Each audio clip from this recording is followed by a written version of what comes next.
मेरे युवा साथियों, मेरे बुजुर्गों, माताएं व बहनों, जय हिंद, जय भारत, वंदे मातरम। कल देश में जिस प्रकार का घटनाक्रम हुआ, जिस प्रकार से दिल्ली में विस्फोट हुआ,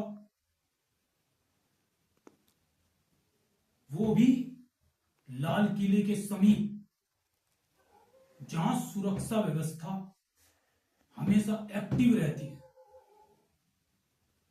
बहुत ही खेद का विषय है, निंदनीय है, दुखद है। और जिस प्रकार से विस्फोटक सामग्रियां जांच एजेंसियों ने बरामद की हैं, वो वास्तव में खतरे का संकेत है, बहुत बड़े खतरे का संकेत है। मित्रों, देश उन्नति कर रहा है, प्रगति कर रहा है, संपन्नता वैभवता बढ़ रही है। लोग कहीं ना कहीं अपने जीवन में सुख शांति समृद्धि की राह में लौट रहे हैं।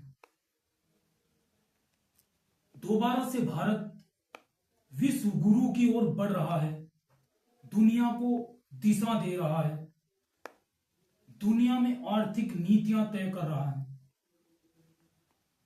भारत में एक मजबूत केंद्रीय सरकार है और उसके उपरांत भी देश की राजधानी में इस प्रकार की घटना होना प्रश्न चिन्ह तो खड़े करता है। लेकिन ये जांच के विषय हैं, जांच होगी, फैक्ट सामने आएंगे और कुछ फैक्ट सामने आए भी हैं। वो ये कि जितने भी लोग,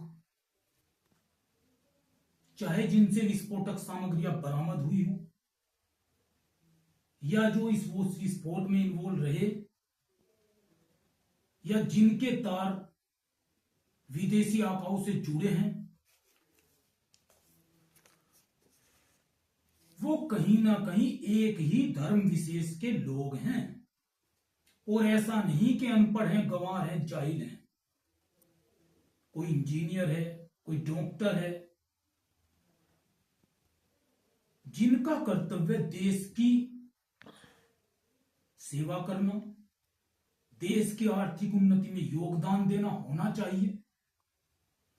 उन लोगों द्वारा इस प्रकार के कुत्सित कार्यों में संलग्न रहना और किया जाना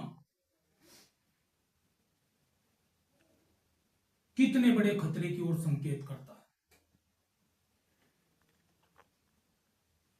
मैं इस बात को दावे के साथ कह सकता हूं और स्पष्ट रूप से कहता हूं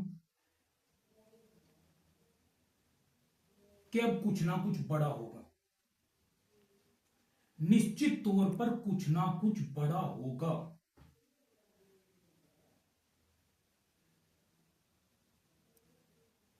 सरकार इसे किसी भी रूप में हल्के में नहीं लेगी।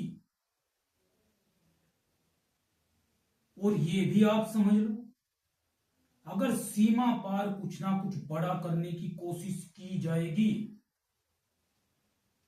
तो निश्चित ही देश के भीतर बैठे गद्दार, देश के भीतर बैठे सपोले नाग, जिनको भारत की उन्नति, प्रगति, सुख शांति वैभव हजम नहीं होता, जो देश की अखंडता, अस्मिता के दुश्मन है, शत्रु हैं, जो हमारे ही बीच में रहकर हमारी ही थालियों में छेद कर रहे हैं, उनमें केवल एक धर्म विशेष के लोग नहीं हैं, उनमें सभी धर्मों के लोग हैं।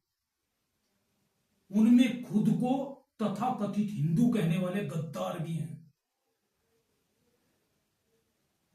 जिन्होंने हिंदुत्व का चोला पहन रखा है,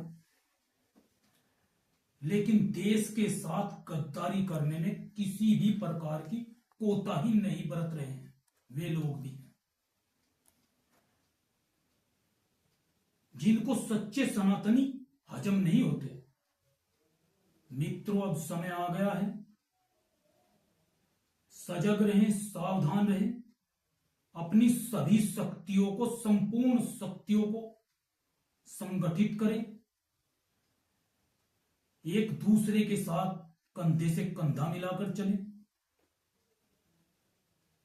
और देश की सुरक्षा का जो दायित्व है वो दूसरे मजहबी लोगों का नहीं है, क्योंकि उनमें से तो अधिकतर नाग ही निकलेंगे।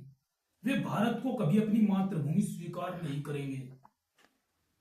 किसी भी रूप में वे भारत की अस्मिता, भारत की अखंडता, एकता, भारत की संस्कृति, भारत की परंपराएं, किसी को भी सच्चे दिल से कभी वे उत्साहित नहीं करेंगे। हमेशा निगेटिव नैरेशन लेकर चलते हैं लोग।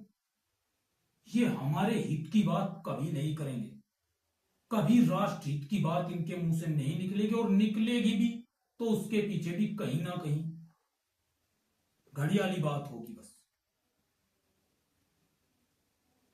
तो ये रेस्पॉन्सिबिलिटी देश की सुरक्षा की केवल सुरक्षा एजेंसियों की नहीं है, सरकारों की नहीं है, ये उन सभी सच्चे सनातनी लोगों की है जिनकी ये सदियों से मातृभूमि रहा है।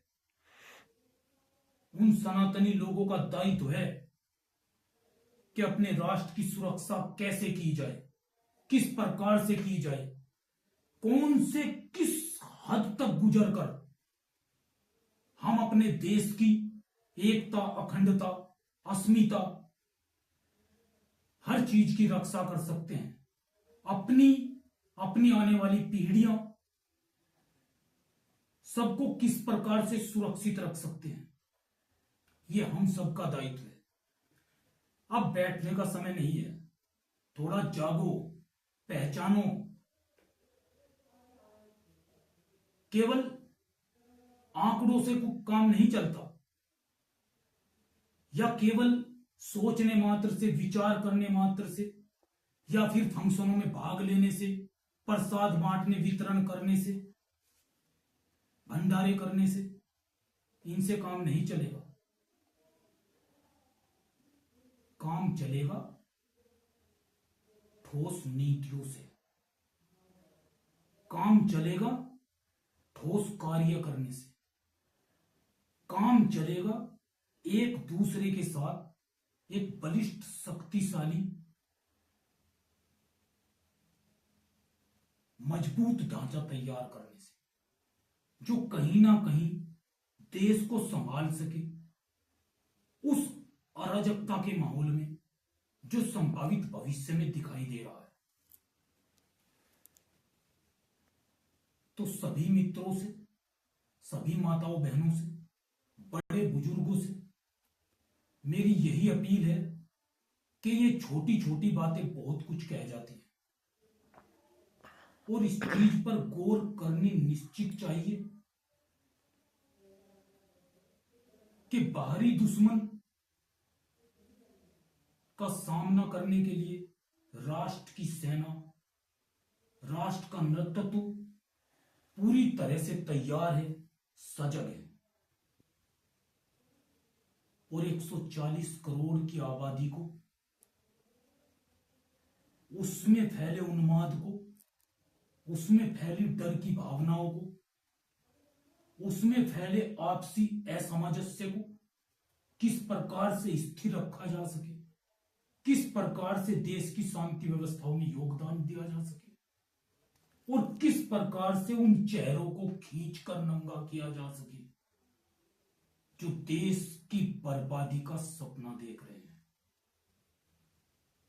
यह हमारा दायित्व है, हम सबका दायित्व है। प्रण लें, प्रतिज्ञा करें, आज से नहीं अभी से अपने आसपास की कड़ियों को जोड़ें, छोटे छोटे संगठन, छोटे छोटे मजबूत आपस में दल बनाएं, भले गली मोहल्लों के सजग रहें, और हर उस संदिग्ध आदमी पर चाहे वो अपनी कम्युनिटी के हो चाहे गैर कम्युनिटी के हो, अपनी पैनी दृष्टि रखें। कौन देश के लिए उपयोगी कार्य कर रहा है, किसकी गतिविधियां देश के लिए घातक दिखाई दे रही। चुप रहना भी मित्रों एक पाप है।